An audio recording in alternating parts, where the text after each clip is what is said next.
Hey guys, Andy here, right, in the direct sunlight. Yeah, it's frightening. Right, in at number 15 now on my James Herbert lists.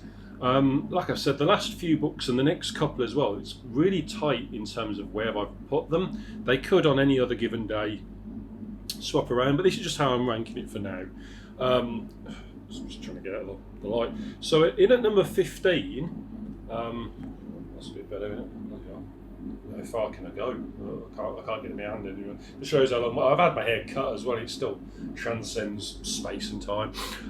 Anyway, number 15, we've got his 1985 novel Moon. I just about put it at number 15. This and book 14 were very, very close, but Moon is at 15. Story of a guy who feels a calling to an island. He goes and lives there, and he starts feeling a connection to something or someone who is killing people, and this thing seems to be drawn towards him. I won't say much more about the story there because it's a plot that, if it sounds familiar, it is, because Herbert did repeat himself a few times in some of these books. The plot of Moon is very similar to the plot of the Jonah, which only came out 4 years earlier. And not only that, but the main villain character and kind of their motivations, for me, at least for this one, felt very similar to what he then did with Nobody True many years later. So I can't knock Moon for that, because Nobody True kind of, and when I talked about my Nobody True review and I mentioned that it's got sort of like a villain and scenes from earlier books, it lifts a lot from Moon, and Moon lifts a lot from the Jonah, so they are interlinked in a lot of ways. They do feel very similar. I think Moon's a significantly better book than Nobody True, in the fact that it's better written. It doesn't jump all over the place. It doesn't have all those weird stylistic asterisks to look at various things in various places. No, it's a more coherent, better story. Sorry, this light is just awful. And it does have some key standout points. The main villain character here is really awful and horrible and just murderous, and the way that they're described and written is really good. Some of the killing scenes are great, and there's a lot of tension with it. There's a bit in which there's a fire at a school that I think is one of the best singular bits of standout writing that James Herbert's ever done. It's a really tense, really dramatic, really great bit of writing. Just the whole scene is so visceral and believable and tense, and I loved it. I thought it was great.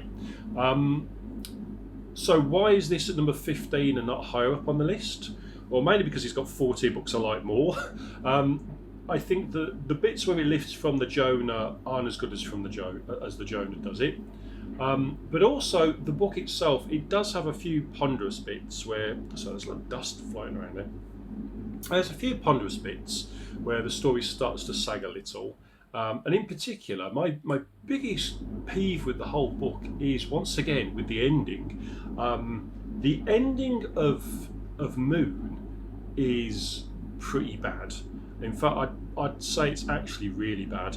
The revelation as to who the killer is and why they're doing it, I thought was fine.